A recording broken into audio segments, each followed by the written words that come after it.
నమస్తే, welcome to BCN news. నా పేరు మానస. ముందుగా ముఖ్యాంశాలు. కేంద్ర మంత్రి మన్సుఖ్ మాండవియాతో మంత్రి లోకేష్ భేటీ.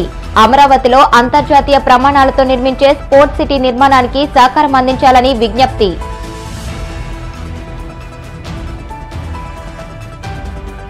జగన్ సత్తెనపల్లి పర్యటనపై మంత్రి నిమ్మల రామానాయుడు కీలక వ్యాఖ్యలు. పరామర్శల పేరుతో రాజకీయ యాత్రలు చేస్తున్నారని ఆగ్రహం.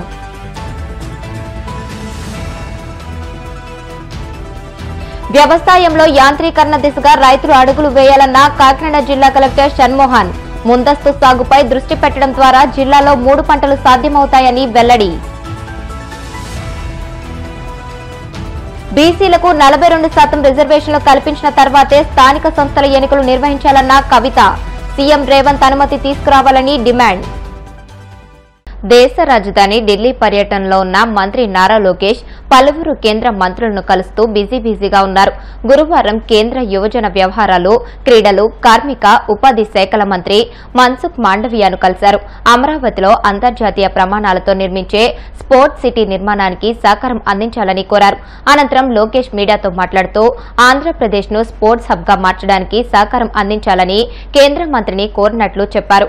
రాష్ట్రంలోని పాఠశాలలు, గ్రామ స్థాయి నుంచి క్రీడల అభివృద్ధికి చేయూతనందించాలని కేంద్ర క్రీడల మంత్రిత్వ శాఖ ఆధ్వర్యాన గుంటూరు సమీపంలో నాగార్జున యూనివర్సిటీలో athletics, archery, weight lifting, Kakinada district sports authority grounds లో హాకీ, షూటింగ్లకు సంబంధించి సెంటర్ ఆఫ్ ఎక్సలెన్స్ ను ఏర్పాటు చేయాలని కోరానన్నారు. మద్యం కుంభకోణంలో ఒక్కొక్కరు అరెస్టై తాడేపల్లి ప్యాలెస్ పునాదులు కదులుతుంటే ప్రజల దృష్టి మళ్లించేందుకు జగన్ కుట్ర రాజకీయాలకు తెరలేపాడని జలవనరుల శాఖ మంత్రి నిమ్మల రామానాయుడు ధ్వజమెత్తారు. ప్రపంచం గుర్తించేలా ఈ నెల 21న యోగా డే నిర్వహణకు ప్రభుత్వం సమాయుత్తమవుతుంటే రాష్ట్రంలో అలజడి సృష్టించేందుకు జగన్ యత్నిస్తున్నాడని దుయ్యబట్టారు. రాష్ట్రంలో శాంతి భద్రతలు లేవనే వాతావరణం సృష్టించేలా జగన్ కుట్రలు ఉన్నాయని మండిపడ్డారు. రాష్ట్ర బ్రాండ్ ఇమేజ్ దెబ్బతీసేలా జగన్ చేస్తున్న కుట్రలు ప్రజలు గ్రహించాలని కోరారు. నిన్న గంజాయి బ్యాచ్ కు మద్దతు, నేడు బెట్టింగ్ బ్యాచ్ కు విగ్రహాల అని ప్రశ్నించారు. క్రిమినల్స్ కోసం మద్దతు యాత్రలు చేస్తున్న ఏకైక నాయకుడు జగన్ మాత్రమేనని ఎద్దేవా చేశారు. ఈరోజు ఆంధ్రప్రదేశ్ రాష్ట్రంలో అలజడులను సృష్టిస్తూ ఒక కుట్రపూరితమైనగా ఈ యొక్క ప్రభుత్వానికి చెడ్డ పేరు తీసుకొచ్చేటువంటి విధంగా, ఆంధ్రప్రదేశ్ రాష్ట్రంలో లా అండ్ ఆర్డర్ లేదు అనేటువంటి విధంగా మరి ఈ యొక్క కుట్రపూరితంగా ఈరోజు ఎవరైతే ఈ యొక్క జగన్మోహన్ రెడ్డి చేసేటువంటి కార్యక్రమాలు ఈరోజు చూస్తూ ఉన్నాం. పరామర్శల పేరిట ఆయన చేసేటువంటి రాజకీయాలు, ఆయనకి ప్రజాస్వామ్యం మీద గౌరవం లేదు, పోలీసుల హెచ్చరికలను పట్టించుకునేటువంటి పరిస్థితి లేదు, నిబంధనలను ఖాతరు చేయడు. అంటే ఒక రాజకీయ నాయకుడికి ఉండవలసినటువంటి ఒక్క లక్షణం కూడా జగన్మోహన్ రెడ్డికి లేనటువంటి పరిస్థితి స్పష్టంగా మనందరికి కూడా అర్థమవుతున్నటువంటి పరిస్థితి. ఈరోజు బెట్టింగ్ లో ఆత్మహత్య చేసుకున్నటువంటి వ్యక్తిని పరామర్శించడానికి వచ్చారు ఈవేళ జగన్మోహన్ రెడ్డి గారు. మరి పోలీసులు పర్మిషన్ లేదన్నా కూడా మీరు రావడం జరిగింది. మరి ఈవేళ మీ కాన్వాయ్ వల్ల ఒకరు చనిపోయారు, మళ్ళీ ఇప్పుడే రెండవ వ్యక్తి కూడా చనిపోయినటువంటి పరిస్థితి ఈరోజు కనిపిస్తున్నటువంటి పరిస్థితి. అంటే ఈరోజు పరామర్శకి వెళ్ళి మరి ఒకరు చనిపోతారు, మళ్ళీ వాళ్ళని పరామర్శించడానికి మళ్ళీ ఇంకొకసారి వస్తారు, మళ్ళీ వేరే వాళ్ళు చనిపోతారు. అంటే ఇట్లా చూస్తే అంటే పరామర్శలకి వెళ్ళేటువంటి వాళ్ళు కూడా ఇంత యుద్ధ వాతావరణంలో పోతున్నట్లుగా ఏదో మరి మనం చూస్తూ ఉన్నాం. ఇవాళ ఆ విజువల్స్ కానీ ఆ యొక్క మీడియాలో డీజే మరి పాటలతోటి, డీజే డ్యాన్సులతోటి, ఏదైతే పెద్ద పెద్ద గజమాలతో స్వాగతం పలుకుతూ, తీన్మార్లతోటి, అంటే ఈ రకమైన పరామర్శలను ఎక్కడ కూడా మేము చూడలా. రాజకీయాల్లో కానీ జనరల్గా కానీ ఎక్కడ కూడా చూడలా. ఏంటి పరామర్శలకు పోతూ డీజే పాటలు, డీజే డ్యాన్సులు, పెద్ద పెద్ద గజమాలలు, తీన్మార్లు, మరి నిజంగా కొన్ని చోట్ల ఆ ఫ్లెక్సీలు కూడా చూస్తూ ఉంటే అందులో ఒక ఫ్లెక్సీ నిజంగా ఆశ్చర్యం. 2029లో వైఎస్ఆర్సీపీ వచ్చిన వెంటనే గంగమ్మ తల్లి జాతరలో వేట తలలు నరికినట్లు రప్ప అని నరుకుతాం ఒక్కొక్కడిని అని చెప్పి మరి వేళ వాళ్ళు పెట్టుకునేటువంటి ఫ్లెక్స్లు. అంటే ఇవన్నీ చూస్తూ ఉంటే ఇది పరామర్శలకి వస్తున్నటువంటి పరిస్థితిగా లేదు, ఆంధ్రప్రదేశ్ రాష్ట్ర ప్రజల మీద దాడి చేయడానికే వస్తున్నటువంటి పరిస్థితి ఈరోజు క్లియర్గా కనిపిస్తున్నటువంటి పరిస్థితి.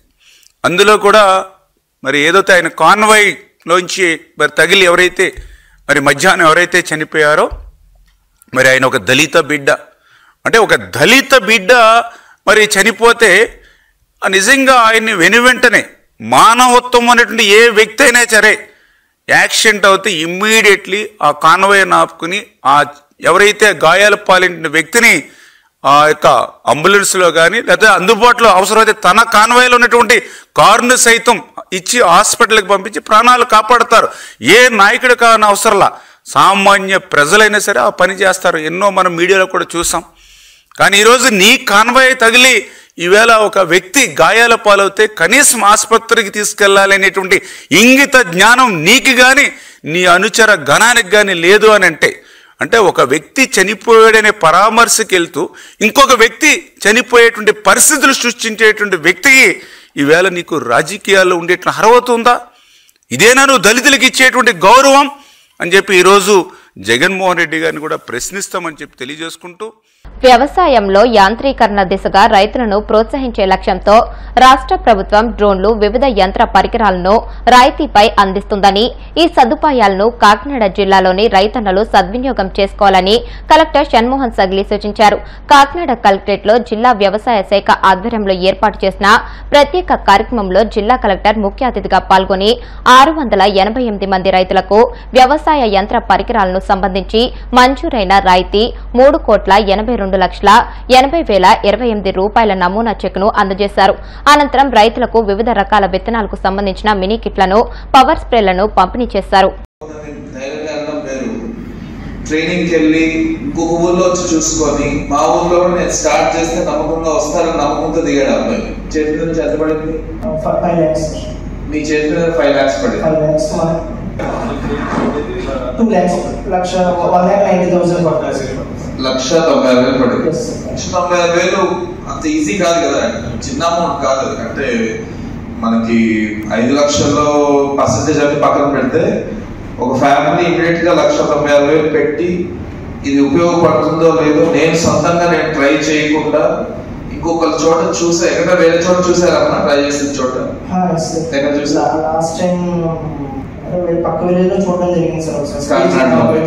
స్ప్రే చేయించారు, రిజల్ట్ అయితే బాగుందన్నారు. ఎవరు కంప్లైంట్ అయితే ఏం చేయలేదు. ఫీల్డ్ అదంతా నార్మల్ గా నో ప్రాబ్లం. సో మీకు ఆ కాన్ఫిడెన్స్ వచ్చింది. సో అలా ఒకరిని చూసి ధైర్యంగా 2 లక్షలు ఇన్వెస్ట్ చేసి అది ఒక బిజినెస్ అంటే ఇంత వస్తుంది నాకు నెలకి అని ఆలోచించగలుగుతున్నాడు అబ్బాయి. సో ఆ ఉద్దేశం అందరికీ తెలియాలి. అంటే దీంట్లో డ్రోన్ రైతు అయినా కూడా 350 రూపాయలు అయినా కూడా ఆ పక్క ఎంత అవుతుందండి? 800. ఒకవేళ లేబర్ వస్తే 800 అయినా కూడా 350 కూడా ఫ్రీగా ఇవ్వడు కదా. లాభం ఉండాలి, అది అతని కాన్ఫిడెన్స్ ఉండాలి, ఇతను వెళ్ళి మళ్ళీ వాళ్ళతో కూర్చొని ఒప్పించుకోవాలి.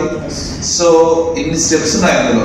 So that's why I really appreciate. ధైర్యంగా ఒకడు ముందుకేసి నమ్మకపేటలో మీరు అన్నట్టు నిజంగానే ఈ సీజన్ కి 500 కాకుండా ఒక at least starting 200 acres proof of concept చేస్తే ఐఎమ్ షూర్ రబీకి బ్యాలెన్స్ కూడా పైకి వచ్చేస్తాం. వ్యవసాయంలో సాంకేతికతను వినియోగించాలని రైతు గ్రూపులకు రాయితీపై డ్రోన్లు అందజేయనున్నట్లు పశ్చిమ గోదావరి జిల్లా కలెక్టర్ చెదలవాడ నాగరాణి తెలియజేశారు. భీమవరం కలెక్టరేట్లోని వశిష్ట సమావేశ మందిరంలో వ్యవసాయ శాఖ ఏర్పాటు చేసిన వ్యవసాయ యంత్ర పరికరాలు రాయితీపై పంపిణీ సబ్సిడీ విడుదల కార్యక్రమంలో కలెక్టర్ నాగరాణి పాల్గొని రైతులకు చెక్కులను అందజేశారు.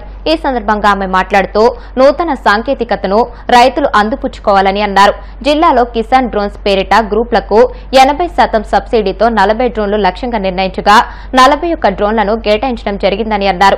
జేసీ రాహుల్ కుమార్ రెడ్డి మాట్లాడుతూ రైతులకు ప్రభుత్వం సబ్సిడీపై అందజేసిన వ్యవసాయ పరికరాలను వినియోగించుకోవాలని అన్నారు.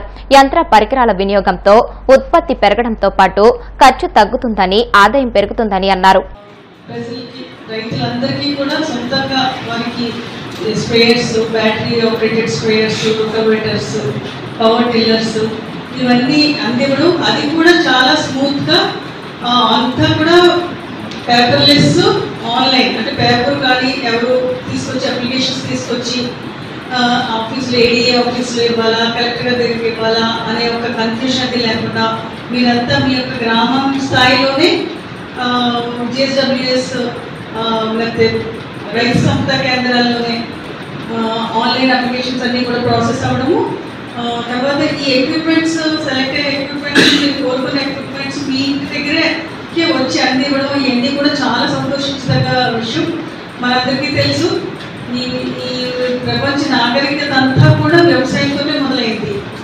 వ్యవసాయంలో ఉండే లోటుపాట్లు, అప్పుడుండే రాజీవ్ ముందు ప్రజలు అంతా కూడా వాళ్ళ యొక్క అవసరాలను విత్తనాలు దాచుకుని వేసుకుని ఇట్లా అంతా మొదలైన వ్యవసాయం ఈరోజు మీ చేతుల మీదుగా ప్రతి ఒక్క పౌరులకి కూడా ఆహారాన్ని అందించడం జరుగుతుంది. ఇక్కడే కాకుండా వేరే దేశాలకు కూడా అందించే స్థితికి, అంటే ఇక్కడ ఆకలితోటి కరువులతోటి అల్లాడుతూ ఉన్న దేశం పరిస్థితి నుంచి కూడా మన ఎక్సెస్ ప్రొడక్షన్స్లోకి వేరే దేశానికి సర్ప్లస్ ప్రొడక్షన్లోకి వచ్చి వేరే దేశాలకు కూడా ఎక్స్పోర్ట్ చేసే స్థాయికి చేరుకునే విధంగా కృషి చేసిన ప్రతి ఒక్క రైతుకి నా యొక్క హృదయపూర్వక ధన్యవాదాలు. అయితే ముఖ్యంగా మన సీఎం గారు మీకు ఏ విధంగా ఎలాంటి అవసరాలు ఉంటాయి, ఏ విధంగా తీరిస్తే మీకు ఏ విధంగా నాలెడ్జ్ అంతా కూడా పంచాలి, కొత్త వచ్చిన టెక్నాలజీస్ అన్నీ కూడా రైతులకు అందజేయడం, వీటన్నింటిలో కూడా చాలా శ్రద్ధ వహిస్తారు. అది ఇక్కడ ఉండే శాస్త్రవేత్తలు ఆఫీసర్స్ ఆలోచించకుండా ముందే మన సీఎం గారు చెప్తూ ఉండడం అనేది మనం గత 20 ఏళ్ళుగా చూస్తూ ఉన్నాము. అయితే ఈసారి డ్రోన్స్ రావాలి, డ్రోన్స్ అన్నీ కూడా రైతులు వాడుకోవాలి.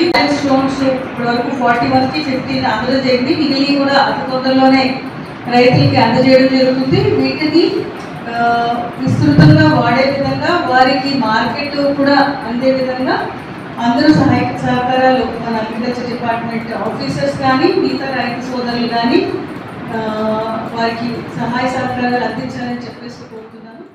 యోగా ద్వారా ఏకాగ్రత పెరగడం, మానసిక ఒత్తిడి నుంచి ఉపశమనం పొందవచ్చని, ప్రతి ఒక్కరి జీవితంలో యోగాను క్రమం తప్పకుండా కొనసాగించాలని, అప్పుడే సంపూర్ణ ఆరోగ్యంగా ఉంటారని తిరుపతి జిల్లా కలెక్టర్ వెంకటేశ్వర్ తెలిపారు. శ్రీకాళహస్తి ఆలయం గాలిగోపురం దగ్గర ఏర్పాటు చేసిన యోగాంధ్ర కార్యక్రమంలో జిల్లా జాయింట్ కలెక్టర్ శుభం బన్సల్, ఎమ్మెల్యే బొజ్జల సుధీర్ రెడ్డి, బీజేపీ రాష్ట్ర కార్యదర్శి కోలా ఆనంద్, పర్యాటక శాఖ రీజనల్ డైరెక్టర్ రమణ ప్రసాద్ తో కలిసి కలెక్టర్ పాల్గొని యోగాసనాలు వేశారు. ఈ సందర్భంగా ఆయన మాట్లాడుతూ యోగాంధ్రలో భాగంగా యోగాను ప్రతి ఒక్క ఇంటికి, ప్రతి ఒక్క మనిషికి చేరవేసేలాగా ముఖ్యమంత్రి జిల్లా అధికారులకు, ప్రజాప్రతినిధులకు ఆదేశాలిచ్చారని తెలియజేశారు.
యోగాంధ్ర కార్యక్రమాలు మనం రాష్ట్ర వ్యాప్తంగా, జిల్లా వ్యాప్తంగా చేసుకుంటున్నాము.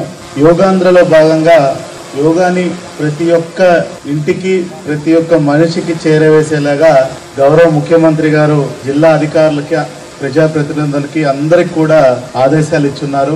దాంట్లో భాగంగానే మన జిల్లాలో సుమారుగా 9 లక్షల మందికి పైగా మనము యోగాలో జనాన్ని రిజిస్ట్రేషన్ చేయడం జరిగింది, వాళ్ళని ట్రైన్ చేయడం జరిగింది. మరి 2-3 రోజుల్లో రాబోయే అంతర్జాతీయ యోగా దినోత్సవం రోజున కూడా ప్రతి ఒక్క చోట, ప్రతి ఒక్క ఇంట్లో, వాడన, ప్రతి ఒక్క విలేజ్లో, సచివాలయం పరిధిలో, మండల పరిధిలో, నియోజకవర్గ పరిధిలో, జిల్లా స్థాయి పరిధిలో అన్ని చోట్ల కూడా 21వ తారీఖున కూడా చాలా పెద్ద ఎత్తున యోగా టేకప్ చేయబోతున్నాము. దీంట్లో పిల్లల నుంచి పెద్దవాళ్ళ వరకు ప్రతి ఒక్కరు కూడా పార్టిసిపేట్ చేయాలి. యోగా మన జీవితంలో ఒక దినచర్యలో భాగంగా ఇది అవ్వాలి.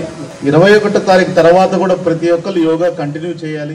ఒక మంచి వినూత్నమైన ఆలోచన గిన్నీస్ బుక్ ఆఫ్ వరల్డ్ రికార్డ్స్లో మరి ఇది ఇక్కడ పార్టిసిపేట్ చేసే ప్రతి ఒక్కరు కూడా చరిత్రలో నిలిచిపోబోతున్నారు. దగ్గర 9 లక్షల పైచిలకు యువకులు కావచ్చు, యువతులు కావచ్చు, వృద్ధులు కావచ్చు, అందరూ కూడా దీంట్లో పార్టిసిపేట్ చేసి బ్రహ్మాండంగా వచ్చే 21వ తేదీ పొద్దున 6 గంటలకి మరి ఇప్పుడు కలెక్టర్ గారు కూడా చెప్తున్నారు, తారకరామ స్టేడియం తిరుపతిలో కూడా దగ్గర 10,000 పైచిలకు స్టూడెంట్స్, యంగ్స్టర్స్, వృద్ధులు ఎవరన్నా కావచ్చు అందరూ కూడా పార్టిసిపేట్ చేయొచ్చు.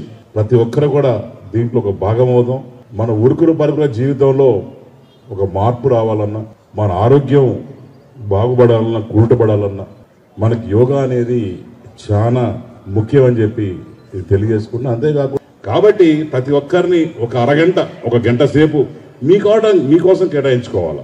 మీకోసం మీ లైఫ్లో మీ ఆత్మని, మీ బ్రెయిన్ని ఇద్దరు అనుసంధానం చేసి ఒక ఆనందంగా జీవితంలో గడపాలంటే కంపల్సరీగా ఈ యోగా అనేది ప్రతి ఒక్క జీవితంలో ఇప్పుడు కాసేపు ప్రకటనలు.